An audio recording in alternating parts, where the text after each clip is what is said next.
Hello dear students, welcome to फाडो physics by VK. आज के इस लेक्चर में हम देखने वाले हैं इस चैप्टर का बहुत ही important topic number 1.14, Gauss law. Gauss law हम पढ़ने वाले इस लेक्चर में।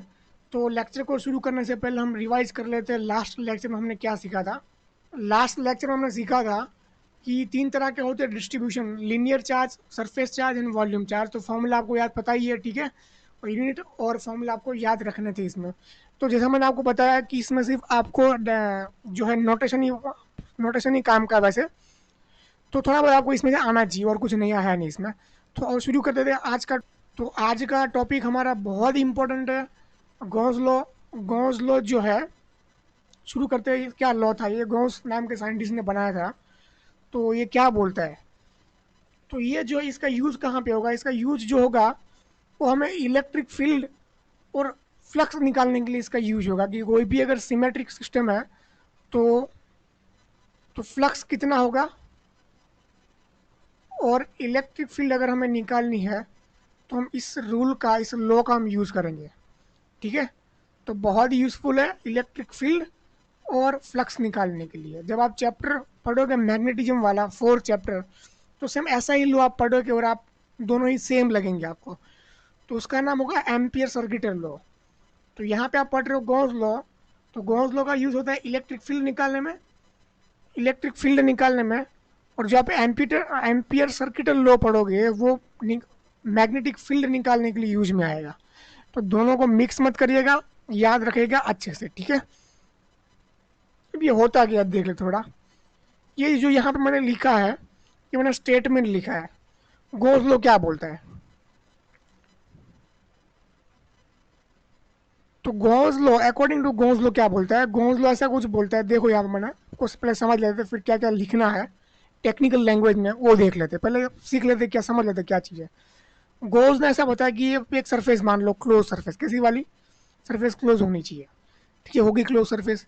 इसमें Q1 चार्ज रखा है मैंने, ये Q2 चार्ज रखा, Q3 चार्ज रखा, ठीक है। अब मैं आपको बोलूँ इस सरफेस से जो कितना फ्लक्स लिंक है, मुझे वो निकालना है। फ्लक्स कितना लिंक है? तो गॉस क्या बोलता है कि आपको अगर फ्लक्स निकालना है तो flux phi is equal to summation q by epsilon naught आप कर लो। तो इससे क्लोज सरफेस से निकलने वाला फ्लक्स इसके बराबर होगा, ये बोल के गया गॉस, ठीक है। थ्रू एक्सपेरिमेंट प्रूव हुआ है और हमें एज इट इज इसको एक्सेप्ट भी करना है। तो मतलब इन शॉर्ट बोलूँ, क्लोज सरफेस में जितने भी चार्ज है, समेशन क्यू, मतलब समेशन क्यू का मतलब क्या हो यहाँ पे? समेशन क्यू मतलब Q1 plus Q2 plus Q3। यहाँ पे Q2 Q3 कोई भी नेगेटिव होगा तो आपको उसको भी सब्ट्रैक्ट करके आपको गिनना है। मान लो मैं बोलूँ ये कोई क्लोज सरफेस हो गया, +3 कूलम -3 कूलम चार्ज है और +5 कूलम चार्ज है। तो समेशन क्यू इस केस में क्या हुआ अपना? +2। समझ आ रहा है मैं क्या बोल रहा हूँ? क्लियर हुआ? तो वैसे ही तो गॉस क्या बोल के गया कि कोई भी क्लोज सरफेस है तो उसके लिए फ्लक्स लिखा जाएगा summation q divide by epsilon not. इसी रूल से हम इलेक्ट्रिक फील्ड को भी निकाल सकते हैं। तो इलेक्ट्रिक फील्ड हो जाएगी अपनी, उसका जो होगा इक्वेशन E.dA क्लोज इंटीग्रेशन अवर सरफेस, इसे बोलते हैं सिंबल ऑफ क्लोज इंटीग्रेशन का। इसको भी समझ लेते हैं। तो पहले जो मैंने इसका स्टेटमेंट लिखी, इक्वेशन जो होती है इसकी, तो मैंने यहाँ पे इक्वेशन लिखी है। तो देखो मैंने क्या लिखा है कि flux linked with any close surface को लिया जाएगा summation q by epsilon not, ठीक है। और इलेक्ट्रिक फील्ड जो है निकालनी है हमें। तो इलेक्ट्रिक फील्ड निकालने के लिए जो हम क्लोज सरफेस बांध रहे हैं वो हमारी होनी चाहिए सिमेट्रिक। सिमेट्रिक क्यों? सिमेट्रिक होगी तो हम उसका एरिया हम निकाल सकते हैं। जैसे मान लो स्क्वायर हो गया, जैसे मान लीजिए अपना हो गया सिलेंडर, ठीक है। तो इसका एरिया हम निकाल सकते हैं ना, ये एरिया πr² होगा। जो कर्व सरफेस इसका एरिया होता है πr2πrl, ठीक है। सब निकाल सकते हैं। तो सिमेट्री होनी चाहिए ताकि इलेक्ट्रिक फील्ड निकालने के लिए इजी हो सके। लेकिन फ्लक्स में ऐसा कुछ नहीं है, फ्लक्स में सरफेस होनी चाहिए केवल और केवल क्लोज वाली। तो स्टेटमेंट क्या है गॉस लॉ का? तो गॉस लॉ क्या बोलता है? According to Gauss law stated that the electric flux associate with any closed surface is equal to the ratio for net charge to epsilon naught. To epsilon naught थोड़ा लिखा है, इसको ऊपर कर लेते हैं। To epsilon naught net charge, मैं लिख लेता हूँ यहाँ पर टू एप्सिलॉन नॉट, ठीक है। तो ये हो जाएगा अपना इलेक्ट्रिक फ्लक्स। तो जैसा मैंने आपको लिखा है यहाँ पे electric flux is equal to summation q by epsilon naught. तो ये जो है इक्वेशन ऑफ गॉस लॉ है, तो इसका यूज करके हम इलेक्ट्रिक फील्ड भी निकाल सकते हैं, ठीक है। तो इम्पोर्टेंट पॉइंट जो है आपको पहला चीज़ आपको गाउस लॉ का लिखना है, डेफिनेशन क्या गाउस लॉ देता है उसको एक्सप्लेन करना है। अब सेकंड पॉइंट जैसे मैंने यहाँ पे लिखा है, सेकंड पॉइंट जो है आपको निकालनी है electric field for a point charge. Point charge के लिए इलेक्ट्रिक फील्ड क्या होगी और आपको प्रूव करनी है बाय यूजिंग गॉस लॉ। देखो मैंने यहाँ पे लिखा है फर्स्ट पॉइंट में हमने ये समझा दिया, अब इसके ऊपर हम काम कर रहे हैं। ये हो गया अपना सेकंड जो मैं यहाँ पर एक्सप्लेन कर रहा हूँ आपको। तो मैंने लिखा है यहाँ पे, तो यहाँ पे हमें जो है डिराइव करनी है electric field due to a point charge, लेकिन गाउस लॉ यूज़ करके। तो गाउस लॉ में आपको मैंने बता दिया, जो हम लूप मानते हैं उसे बोलते हैं गाउसियन सरफेस। क्या बोलते हैं इसको? गाउसियन सरफेस, जो क्लोज लूप मानते हैं उसको।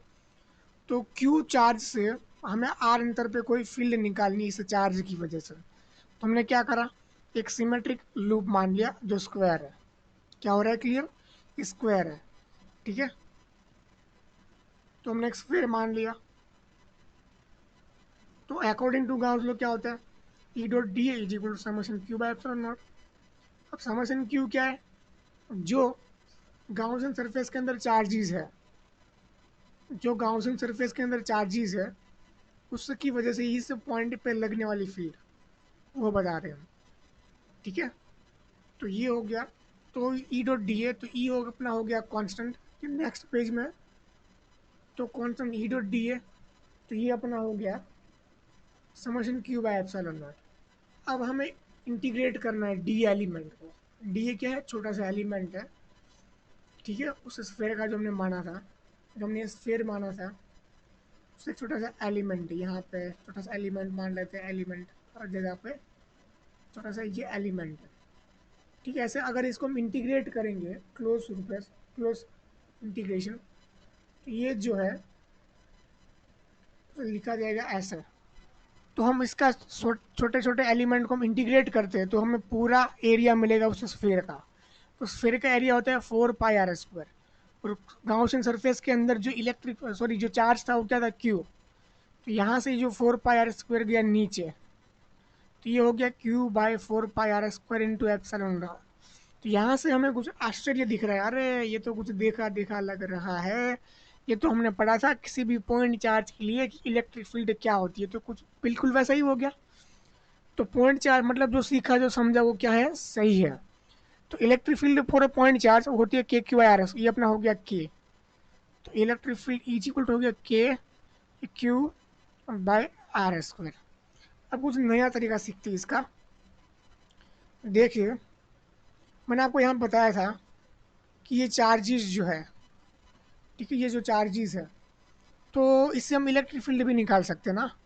इसको मैं इरेज कर देता हूँ पहले।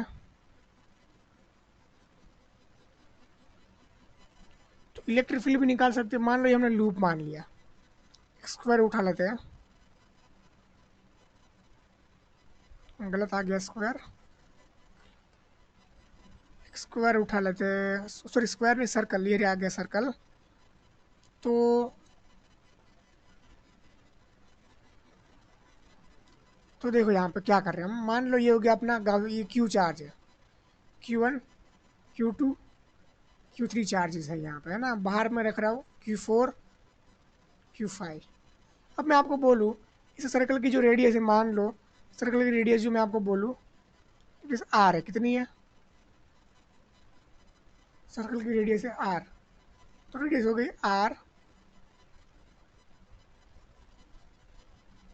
अब मेरा सवाल आपको ये है कि यहाँ पे आप इलेक्ट्रिक फील्ड निकालो, तो आप बड़े ही मतलब मज़े से बोलोगे कि सर इलेक्ट्रिक फील्ड यहाँ पे हो जाएगी, अपना हम यूज़ कर लेंगे अपना जो है ना Gauss law, flux phi equal to क्या होता है? E dot d A integration में summation q by epsilon naught. ये हो गया, ठीक है, वाह वाह, आ गया, मज़ा आया। लेकिन मैंने जो सवाल पूछा इलेक्ट्रिक फील्ड यहाँ पे निकालो, क्या आप गाउस लॉ यूज़ कर सकते हो? बिल्कुल यूज़ कर सकते हैं, बिल्कुल बेशक। लेकिन जो सवाल मेरा है, तो यहाँ पे आप पहले फॉर्मूला डालो, 60 इसको आगे पहले, ये हो जाएगा 4 पाई r स्क्वायर, जो एरिया होगा इसका होगा 4 pi r square is equal to summation q क्या होगा, Q1 plus Q2, Q1 plus Q2, Q1 plus Q2 plus Q3 divide by epsilon naught. तो यहाँ पे जो इलेक्ट्रिक फील्ड होगी लिखी जाएगी E is equal to Q1 plus Q2 plus Q3 divide by 4 pi r square. Okay सही है, वाह वाह, मज़ा आ गया, सही है आपका आंसर।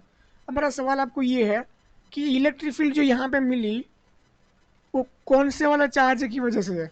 क्या ये गाउसियन सरफेस के जो अंदर चार्जेस है उसकी वजह से है कि बाहर वाले की वजह से है? थोड़ा सोचो सोचो सोचो।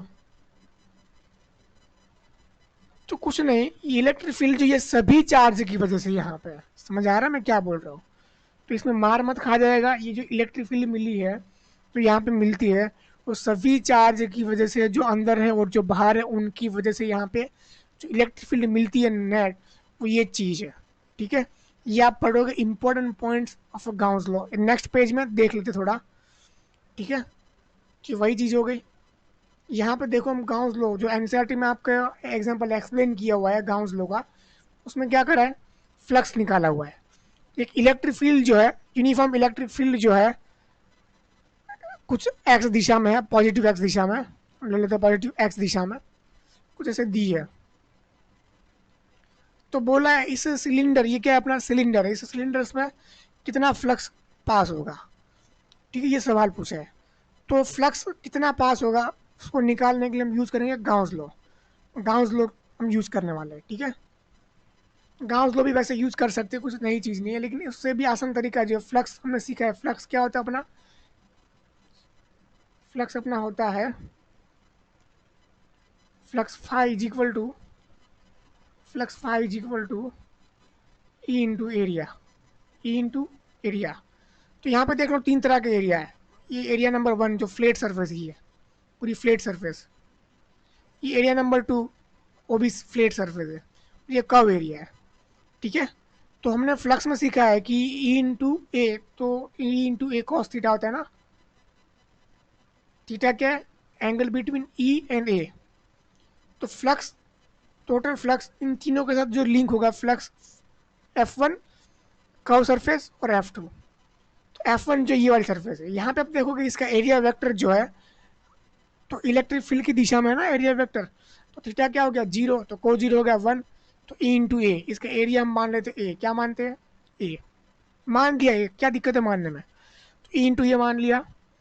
अब कर्व सरफेस है, तो कर्व सरफेस का आप देखोगे तो कर्व सरफेस का एरिया ऐसे है, एरिया वेक्टर, और इलेक्ट्रिक फील्ड ऐसे है। एंगल कितना हुआ 90, एंगल 90 हुआ तो को 0 क्या हो जाएगा 90, इसलिए हो गया स्वाहा 0।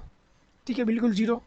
अब फ्लैट 2 की मैं बात करूँ तो फ्लैट सरफेस 2 जो है, इलेक्ट्रिक फील्ड कुछ ऐसे है और एरिया वेक्टर कुछ ऐसे है। एंगल कितना हुआ cos 180, तो cos 180 होता है हो -1, कर लिया -1, तो -1 कर लिया तो ये क्या माइनस है। तो ये हो गया अपना ई ए माइनस ई ए, ये तो हो गया टोटल 0। तो मतलब link, flux link with cylinder हो जाएगा 0। क्या हो जाएगा 0। मतलब इन शॉर्ट आप बोल सकते हो जितना फ्लक्स अंदर घुसा है उतना बाहर आ गया, तो टिका ही नहीं है ना अंदर कुछ, तो 0 हो गया। तो टोटल फ्लक्स लिंक विथ हो जाएगा आपका 0। क्या हो जाएगा 0। ठीक है, तो ये हो गया फ्लक्स, तो ये हो गया आपका फ्लक्स। तो ये चीज़ थोड़ा इरेज कर लेती है, इस चीज़ को थोड़ा, ये नोट्स में थोड़ा दिक्कत क्रिएट करेगी। ठीक है, चलो नेक्स्ट पॉइंट पे आ जाते हैं, नेक्स्ट पेज के ऊपर। तो गॉस लॉ की जो एप्लीकेशन आप सीखोगे, गॉस लॉ की एप्लीकेशन, तो गॉस लॉ की बहुत सारी वैसे एप्लीकेशन है जो आपकी एनसीईआरटी में जो मेंशन है वही हम डिस्कस करने वाले हैं। तो पहली जो एप्लीकेशन उसकी है, तो उसमें ऐसा दिया है कि यूनिफॉर्म कोई वायर होगा, मान लो ये वायर अपना है, यूनिफॉर्मली चार्ज है प्लस चार्ज के, तो उसकी वजह से यहाँ पे आर अंतर पे फील्ड क्या होगी। ठीक है, वो फील्ड हमें निकालनी है। तो ये हो गई एप्लीकेशन ऑफ गॉस लॉ। तो हम गॉस लॉ यूज़ करके ये फील्ड निकालेंगे, ये हम पढ़ेंगे नेक्स्ट वीडियो में। ठीक है, तो मैंने अलग से वीडियो बनाया हुआ है एप्लीकेशन ऑफ गॉस लॉ से। फील्ड ये जो है मान लो फिर ये नेक्स्ट एप्लीकेशन जो है, शीट दी है आपको, कोई इन्फाइनाइट शीट दी है, उसमें भी आपको दो वैराइटीज बननी है, non conducting and conducting sheet. ठीक है, तो उसकी वजह से आर अंतर पे क्या होता है, इलेक्ट्रिक फील्ड, तो ये भी हमें निकालनी है बाय यूजिंग गाउस लॉ। अब यहाँ पे फिर ये गोला गोले का खेल है थोड़ा। तो थर्ड एप्लीकेशन जो है, आपको गोला देना है, तो गोला के अंदर फील्ड क्या होगी और बाहर फील्ड क्या होगी, ये भी हम सीखेंगे गाउस लॉ से। फिर आएगा स्फेयर, तो अंदर क्या होगी, स्फेयर के लिए भी अंदर फील्ड क्या होगी और बाहर फील्ड क्या होगी, तो ये चीज़ हमें पढ़नी है गाउस लॉ की एप्लीकेशन में। ठीक है, वैसे जो हमारे जो है पढ़ना है वो शेल वाला ही है, ये हमारा नहीं है। अगर आप डिमांड करते हो तो इसका मैं डेरिवेशन कर दूंगा। स्फेयर वाला एनसीईआरटी में नहीं है, लेकिन जो लास्ट ईयर जो बुक थी गुजरात बोर्ड की, उसमें ये चीज़ दी थी, अच्छे से दी थी। ठीक है, और ये जो चीज़ आपकी एनसीईआरटी में दी है, वैसे सवाल के स्वरूप में ये आपको दी गई है एनसीईआरटी में, तो वो भी मैं डिराइव कर दूंगा अगर आप कमेंट में डिमांड करते हो तो। क्लियर हो गया। एक पॉइंट जो आपको नोट करना है, ठीक है, वो यहाँ पे लिखा नहीं, हम लिख लेते हैं। जो पॉइंट हमारा ऐसा था कि जो इलेक्ट्रिक फील्ड जो आपने सीखा था, flux phi is equal to था integration E dot d A is equal to था summation q by epsilon naught, है ना। तो ये इलेक्ट्रिक फील्ड थी, तो इलेक्ट्रिक फील्ड क्या थी, इलेक्ट्रिक फील्ड क्या थी, हियर इलेक्ट्रिक फील्ड, हियर मैं शॉर्ट में लिख रहा हूँ ई एफ, आप समझ जाना, electric field is due to all charge, due to all charge inner and outer of Gaussian surface। Gaussian surface की जो अंदर जो चार्जेस है और जो बाहर है, सभी चार्ज की उसे फील्ड वहाँ पे मिलती है उस पॉइंट पे। ये पॉइंट थोड़ा नोट कर लेना, इंपॉर्टेंट पॉइंट है, सवाल पूछा जा सकता है, सवाल बन सकता है एमसीक्यू वाला। और गाउस लॉ से बहुत ही एकदम घटिया वाला सवाल बनेंगे, ये वाला आईएमपी है, बहुत इंपॉर्टेंट है, ये भी इंपॉर्टेंट है, और ये भी क्या है, बहुत ही इंपॉर्टेंट है। तो हमने सीखा क्या गाउस लॉ से, हमने गाउस लॉ से ये सीखा है, गाउस लॉ बहुत ही इंपॉर्टेंट है। और ये जो है लॉ यूज होता है फ्लक्स और इलेक्ट्रिक फील्ड निकालने के लिए। इलेक्ट्रिक फील्ड सिमेट्रिक सिस्टम के लिए ही हम यूज़ कर पाएंगे, फ्लक्स के लिए यूज होता है। तो ये क्या सीखा हमने, तो important point of Gauss law, ये जो लिखा हुआ है ये क्या है, सब इंपॉर्टेंट पॉइंट्स है उसके लिए। स्टेटमेंट उसका ये हो गया, ये हो गया स्टेटमेंट। फिर ये होगी उसकी equation, flux phi is equal to summation q divide by epsilon naught is equal to integration E dot D है, ये हो गया स्टेटमेंट। ठीक है, फिर एक और चीज़ जो मैंने आपको लास्ट में नोट करवाई है वो भी आप यहाँ पे लिख लेना प्रिंट आउट निकाल के। फिर जो आपको थोड़ा बहुत रामायण लिखना है पॉइंट चार्ज के बारे में, कि पॉइंट चार्ज की हम इलेक्ट्रिक फील्ड निकालेंगे बाय यूजिंग गाउस लॉ। ठीक है, अगर हम मान लो 5 मार्क में सवाल ये आता है 5 मार्क्स में, तो ये पूरी कहानी आपको लिखनी है, ये सब ये स्टेटमेंट लिखना है, ये पूरा लिखना है।